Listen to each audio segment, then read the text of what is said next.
दर्शकों, इस वक्त हमारे समक्ष है क्रेडेंस इंफ्रा के मैनेजिंग डायरेक्टर अमोल सासनकर। सर, हमारे चैनल में आपका स्वागत है। Thank you. सर, हम आपसे ये जानना चाहेंगे कि लो कॉस्ट और अफोर्डेबल सेगमेंट में आपके जो लेआउट्स प्रोजेक्ट्स चल रहे हैं उसका क्या स्टेटस है, उस बारे में बताइए। एक्चुअली क्रेडेंस इंफ्रा ये कंपनी अपनी जो है वो पूरी तरीके से NMRDA सैंक्शन पे ही काम करती है। और हमारे जो लेआउट है क्रेडेंस इंफ्रा के, वो लेआउट्स नागपुर के आसपास जैसे काटोल रोड पे है, दूसरा अपना वर्धा रोड उमरेड रोड पे है, पांजरी जैसा शंकरपुर हो गया लोकेशन, तीसरा हो गया अपना जामठा, ऐसे लोकेशन पे वर्किंग करते हैं। वो भी सैंक्शन और बैंक फाइनेंस करा के देते हैं। जैसे कि देखा गया है कि रियल एस्टेट में काफी बूम है। हाँ। ऐसे में एक नेचुरल हाउस की सबको जरूरत गिरती है। तो आप ये बताइए, जो आपका प्लॉट्स जो है, लेआउट्स प्रोजेक्ट जो है, तो किस तरह के प्लॉट्स है, क्या उसका साइज है, उस बारे में? वो टोटली रेसिडेंशियल प्लॉट्स है अपने, और उसमें साइजेज जो है लेआउट्स में वो है 1500 से लेके 1200 से लेके अपना 2200 तक के।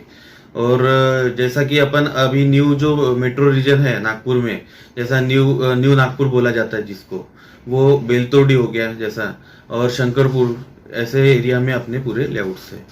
और वहाँ पे जैसा कम बजट वाले कस्टमर भी है तो उनके लिए भी अपना प्रोविजन है। एक खातमारी करके अपना एरिया है, खातमारी में भी अपने छोटे यानी लो बजट के प्लॉट्स अवेलेबल है, वो भी सैंक्शन है टोटली।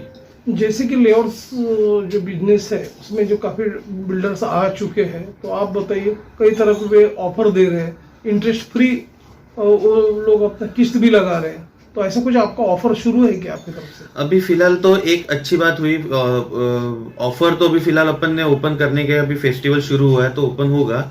लेकिन कैसा है कि एक चीज अच्छी है कि NMRDA ने जो रेरा और ये सारी चीजें बनाई है, उसके कारण हम लोगों का जो बिजनेस है, पहले कुछ लोग अनऑथराइज लेआउट बेचते थे तो हमको उसका नुकसान बहुत होता था। लेकिन अभी गवर्नमेंट ने जो किया है रेरा रजिस्ट्रेशन से लेके सब कुछ, तो उसके कारण जो सैंक्शन लेआउट पे काम कर रहे हैं उनको एक बहुत अच्छी अपॉर्चुनिटी मिली है, और उसमें उनको एक अच्छा काम करने के लिए फैसिलिटी हुई, जिसके कारण कस्टमर को भी एक यानी अच्छी चीजें मिलती है, उनका नुकसान नहीं होता है या फिर कहीं उनके साथ में फ्रॉड नहीं होता है।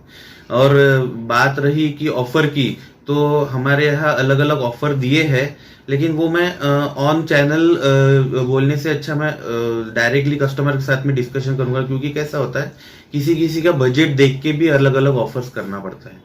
सर, ये लेआउट्स में जनरली देखा गया है कि लोअर इनकम क्लास या मिडिल क्लास के लोग बायर्स है, वो सामने ज्यादा आते हैं। तो उनके हिसाब से और आपके लेआउट्स की जो संरचना है उस हिसाब से किस तरह के आप लोग एमिनिटीज दे रहे, उस बारे में बताइए। कैसा है कि एमिनिटीज में गवर्नमेंट ने बताया कि PU पब्लिक यूटिलिटी और ओपन स्पेस देना है, तो वो हम लोग देते ही है कस्टमर को, कस्टमर के फैसिलिटीज के लिए।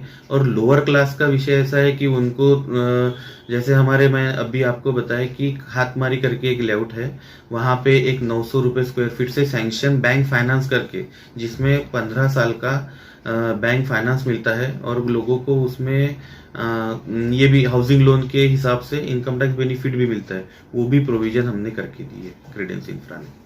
बहुत से जो बायर्स रहते हैं, कंफ्यूजन रहता है जब वो लेआउट्स परचेस करते हैं, तो उनको ऐसा लगता है जब फाइनेंस का जब मैटर आता है, आपका तो टाइप नेचुरली रहता है सभी बैंकों से, 100% हर तरफ से स्कीम दे ही रहे आप, तो उनका ये है कि जैसे कि अभी शुरुआत में जब वो बुकिंग अमाउंट जब डालते हैं तो उनका बोलने का मतलब वो ज्यादा लेते हैं, ऐसा बिल्डर, ऐसा उनका आरोप है। तो आप उस बारे में क्या बोलोगे?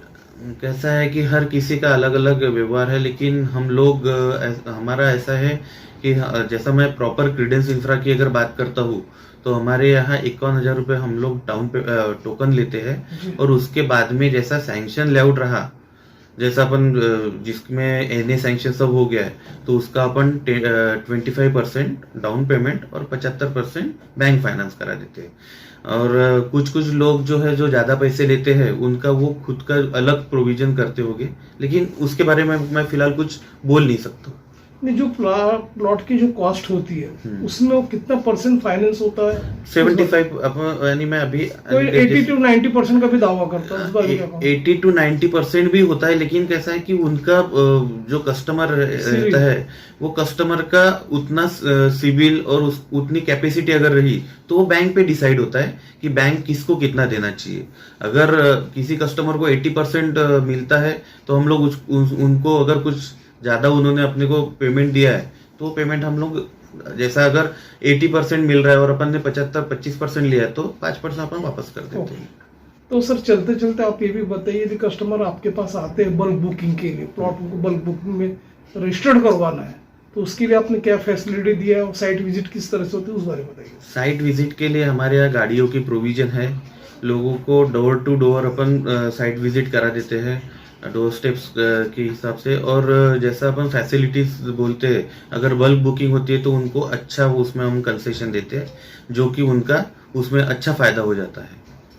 अब जबकि देखा गया है कि काफी बायर्स ने आपके जो क्रेडेंशियल्स, जो इंफ्रा है, काफी एक विश्वसनीय नाम है, काफी चर्चित नाम है, और यदि वे बायर्स आपके साथ अप्रोच करते हैं और उन्होंने ज्यादा से ज्यादा आपके जो लेआउट्स है अपना क्रेडेंस इंफ्रा के, उसका उन्होंने बेनिफिट उठाना चाहिए, लाभ उठाना चाहिए, तो ऐसे बायर्स है उनको आपका क्या एक संदेश रहेगा?